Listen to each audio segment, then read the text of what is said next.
Couldn't get much further away from Moorbeen. Litchfield National Park.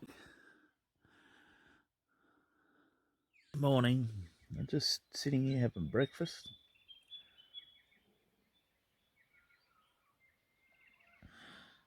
And the birds singing in the trees. It's just nature.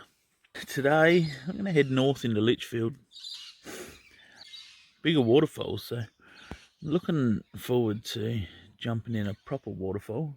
A proper pool. This one here is barely a trickle of water, so I'm gonna head north in Litchfield, have a look, see what the day brings.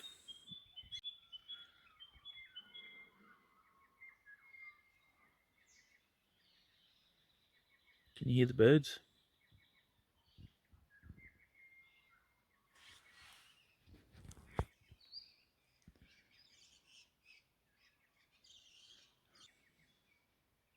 You could sit here all day, but I've got miles to make, so.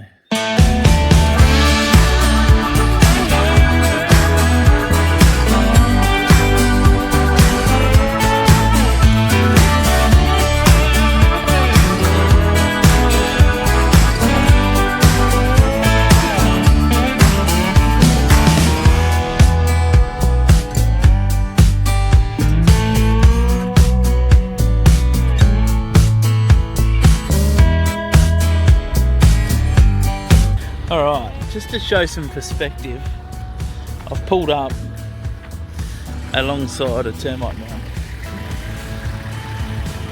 Have a look at it. It's twice the height of my car. And almost as wide.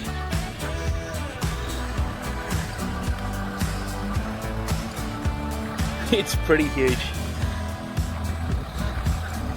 And out there in the field you can just see hundreds of them.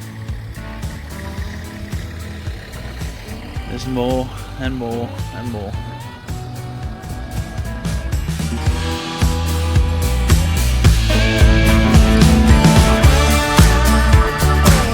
Have a look how creepy these termite tombstones look. It's almost like a little tombstone cemetery. Sorry, termite cemetery. It's quite funny. Righto, so we're just coming down into the Reynolds River, Eastern Crossing. Once again. Well, it's a bit longer this one. Once again, you should have no trailer, snorkel, and high clearance 4-wheel drive. So this one looks so much nicer than the last one. Have a look at this. At least it's got some water in it. How nice is that?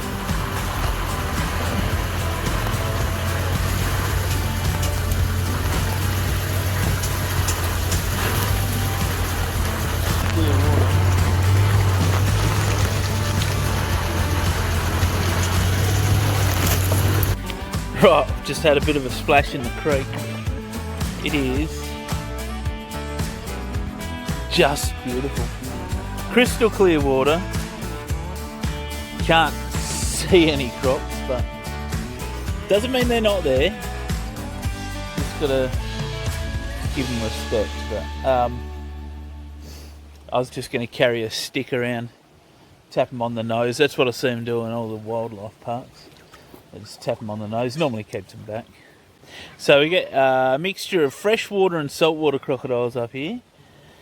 I think this is pretty fresh water, but during the wet season, when the rivers are up, the estuarine or the saltwater crocodiles can come upstream, up to further up the streams. But then they sort of get landlocked in, can't get back. You know, they're crocodiles here, not alligators. You can tell the difference between how long it's gonna be till you see them. If you see them in a while, it's a crocodile. See it later, it's an alligator. Hi guys, so I'm at Sandy Creek Falls, and I've got a 1.7k walk through the monsoon forest to the plunge pool. So I've got my togs, we're set to go. Now, it is pretty hard going, it's rocky, but apparently the plunge pool at the end is amazing. So yeah, righto. I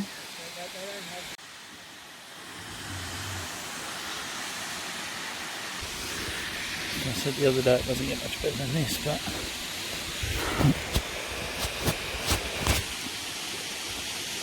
check this out.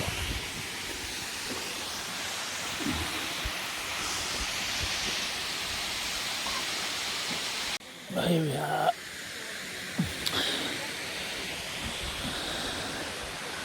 Look at that. Beautiful. Let's see if this phone's waterproof.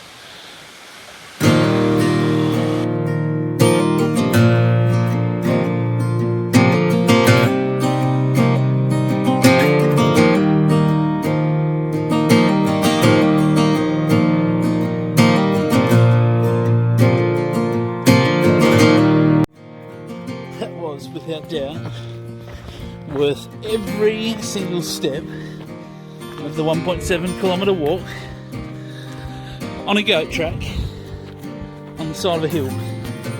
Have a look at this. It is just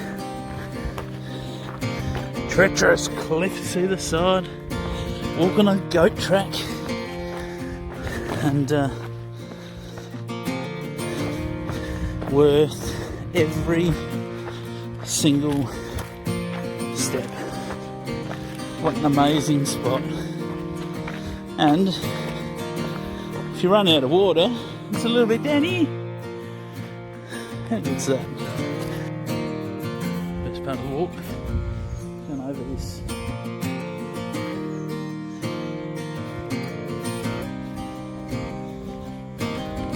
Pretty cool, right?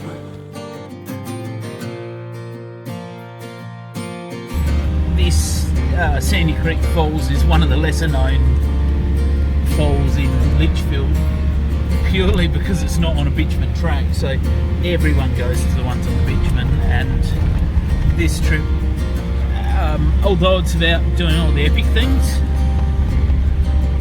it's about going places where others can't or don't. That's what I love about this country. Anyone can get out there and do it. And if you take a little bit extra, you can do more. Right, so I've just pulled up at the Blyth Homestead ruins. They were built here in 1928, and I would say by the look of it, largely unchanged. I don't know what sort of lifestyle it would have been, but I guess old Mrs. Blyth would have been happy because she didn't have to plant palm trees, she just had them growing wild. So as I walk up to the veranda, which is quite low, we'll go inside. The doorway's narrow, but what's in here? Oh, there's a visitor book in here. This must have been the bed.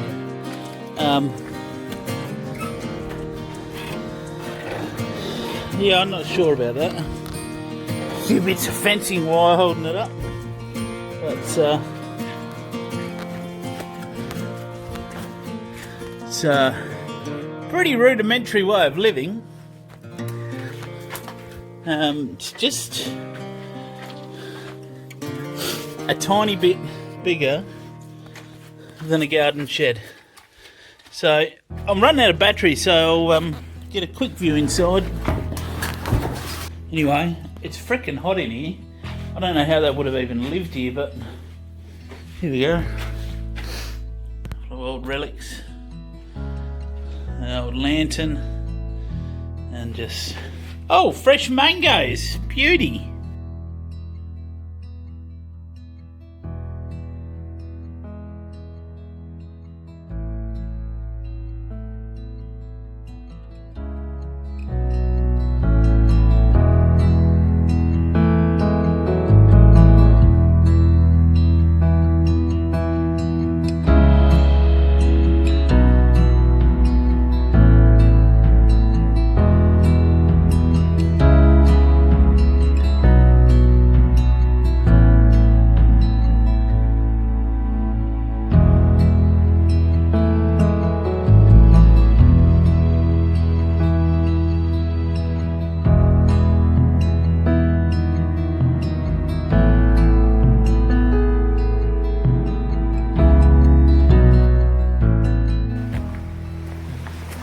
we're on another walk.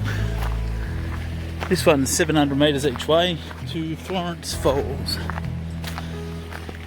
Camped in the campground. Nice bit of water there. But man, is it hot up here. Just sweating. So, it'd be good to have a dip. There's showers here at this campsite. Pretty keen to get in the water, yeah. Mate, if you thought the last one was good, have a look at this. This is unbelievable.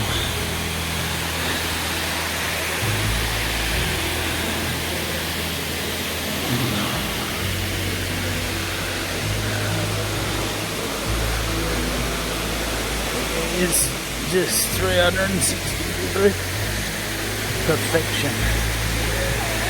Well, here we are swimming at Florence Falls. Check this out. Amazing. Doesn't get much better than that, does it? Have a look at it. Twin Falls. Just beautiful. Oh, well. I'm just going to swan around here for a bit longer. Head up. Righto guys, well, just walking back to camp after a spectacular swim that has got to be highlight of anyone's trip. Florence Falls. You can camp at the campground, $6.60 per person per night, twin share or single share, doesn't matter. But if you've got to get away, what a place. Just fantastic. Green chicken curry for tea, bit of rice, see if I can work out how to cook rice. I don't often do it, so the walks out here are just phenomenal. I'm not much of a walker myself, you may have known, but when you get stuff like this, you're just walking alongside a babbling brook or cascading water, cascading ford, I don't know what you call it, but it just makes walking a lot more pleasurable. And if you're going to go for a swim, go nearly at dark, because people tend to pack up and go home early, or pack up and go back to camp early so that they can cook dinner for the kids. There's a lot of people out here with kids. Hang around that little bit longer and you get the place to yourself. It's just fantastic. Anyway, I'm going to leave you with it. I'll see you again on another big adventure.